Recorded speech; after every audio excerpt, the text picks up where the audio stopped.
Let's bring in our panellists now. Katie Woolf from Mixed Mornings in Darwin and Ali Clark, Mixed Breakfast host in Adelaide. Thanks both for joining us. Really good to see you. And I know you two met for the first time in the flesh on the weekend. I'll come to that later in this segment. But let's talk about the voice, the ramifications for the federal government.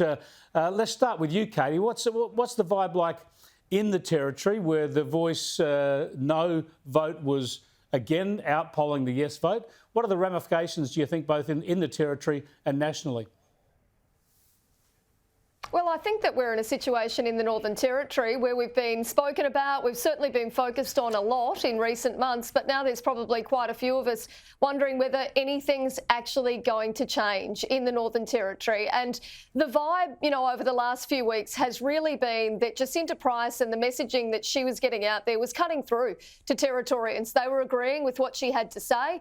We do know that in some of those bush seats in the electorate of Lingiarri, where Marion Scrimgeour does hold that electorate, there were quite a large number of bush voters, so Aboriginal communities, that did vote yes. So there is certainly that sense within some of those communities that they really wanted that change. But I think in effect, Chris, what we had was politicians asking Australians to trust them, and Aussies by very nature don't really trust our politicians. So what we've got now is a situation where a lot of Territorians, like I said earlier, are really just wondering if anything's going to change and if there's going to be any real difference to the very serious issues that we deal with every day. Yeah, there's no doubt that the voting showed that the overwhelming majority of Indigenous Australians, including in the Territory, voted for this change. People need to remember that Indigenous Australians still only make up 30% of the population in the Territory. Before I come to you, Ali, I'll just show a little bit of what happened in Parliament. Here's the Prime Minister. And I certainly accept responsibility for the decisions that I have taken. This was a constitutional change asked for, requested, an invitation from Indigenous Australians. I accepted that invitation and I followed through. Yeah, but he didn't get any bipartisan compromise. He followed through regardless, and it didn't happen. Peter Dutton and the Coalition are going hard for Albo. That the House condemns the Prime Minister for dividing Australians through his voice referendum. Order. B, failing to listen to all Australians. C, wasting over $450 million in taxpayer dollars. D, refusing to provide Australians with the detail on the voice. Yeah, now, Ali, a lot of eyes on South Australia early, but it too went strongly no. What's your sense of the community reaction? Are they angry at the government, or are they frustrated, just glad to get it out of the way? Aren't we a crazy lot here in SA, right? Like, we've already got the voice in our South Australian Parliament. So that is going ahead. So it's going to be very interesting to see that as that progresses. Yet we were one of the biggest no, voters out of all of the states. I think everybody, when it comes down to it, we are now really rooted in, OK, so what do we do now? And the cost of living, while we sat and watched this all befall us, we knew that this expensive referendum was happening. We could see that it had been buggered up from the moment that it started. And so I think there is a deep resentment that we were made to do something that a lot of us didn't want to do. So now it's going to be a massive measure on the federals about whether or not they can get back to the business of actually looking after the cost of living, because you've just spent this much money on a referendum that was never going to work, even though a lot of us might, thought that it should have. And guess what? I can't even afford my grocery bills at the moment. Yeah, exactly. And that's where the focus of both major parties have got to fall. Let's have a listen to the Treasurer on this issue today. Australians are under substantial cost of living pressure, and that's why dealing with these pressures has been and will continue to be the primary focus of this government. Yeah, all well and good from Jim Chalmers there, Katie, but he came into government promising to fix the cost of living. Remember, he told us the cost of everything's going up and Labor's going to fix it. Now he's just got sympathy for us.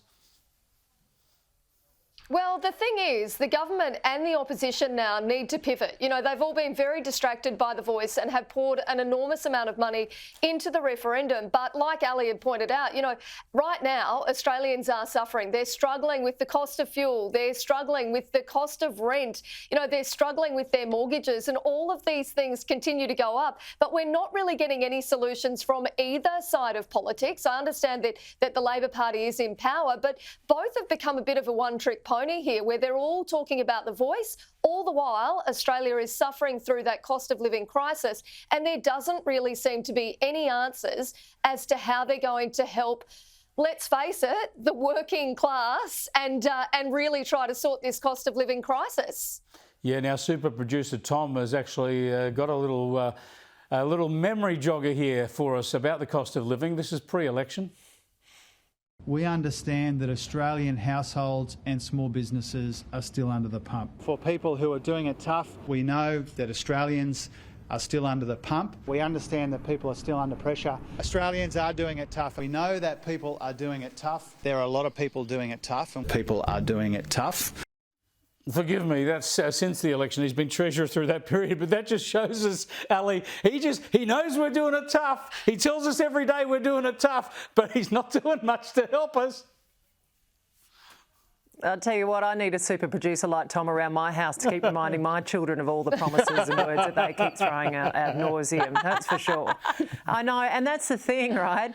Like if I go to my Woolies checkout and say, oh, geez, I'm doing it tough, can you give me a discount? They're not going to agree to that. So this is where we need the specificity. This is where we need the direct programs. This is where we need to be able to see the people who need it getting the cuts that they need, and they better be communicated really, really cleverly, quickly and concisely, because otherwise we have this big hammer that was this expensive referendum to hang or hold over their heads. Yeah, I think they've got to be very careful about their government spending, and the one area where they can have an impact is power prices, and everything they're doing there is forcing prices up, so that's not very good for them.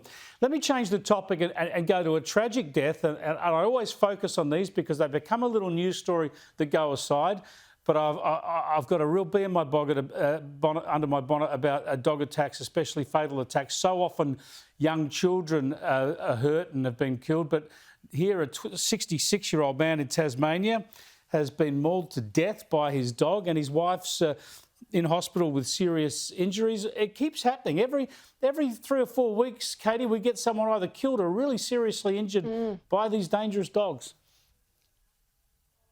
It's woeful. It is such a terrible situation, and we do need to make sure that, I think we need to be a little bit more sort of careful in terms of ensuring that dogs are registered, but ensuring as well that if there are dangerous dogs, that there is some kind of protocols and measures in place, but maybe need to get a little bit more serious about what kind of dogs people are allowed to own. And I don't know the circumstances exactly around this death or what type of dog it was, but you're right, it does seem to be happening more often. So I do think that it's something that our councils, who very often, you know, concentrate on issues that they're not actually in charge of, need to look at things like this and get serious about them. Yeah, they're donating money to the Yes campaign, or they're doing programs to save the planet or whatever. How about you get on top of the dogs in your council area? Now, we've got to move on. Look, I know we bag Megan and Harry quite a bit, or certainly I do, Ali, but the latest criticism they're getting is that they're away on a holiday in a Caribbean island, loving it up, of course, in luxury, and they've left the kids at home. Now, when I read this story, you know, I wasn't particularly cranky with them. I was just envious.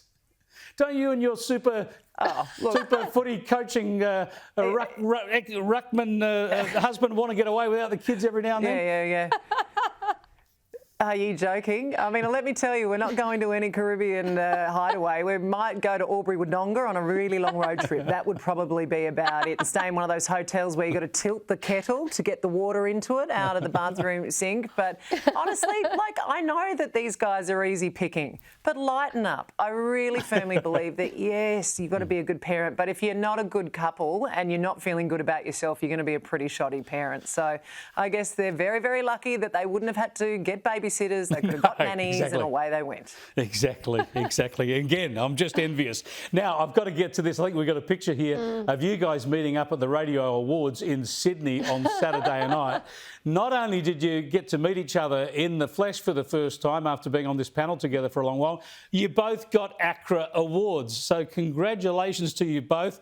But also, what the hell were you doing having a good time in Sydney on Saturday night and you didn't let me know so I could come around for a drink after bludgeoning myself of 5 hours of television covering The Voice? Hey, but don't worry about that. We Those didn't know, awards went Chris, for about I didn't 5 know. hours, so by the time you would have been here, yeah. But also, I want to point out that was a very early photo because by the time we actually finished the night, the very clever Katie had won 2 of them. 2. I bow in deference to your excellence, Katie. Congratulations. Well done. Yes, Brilliant, brilliant stuff, Katie and Ali. Congratulations on the award and thanks for joining us again. We'll catch you next week.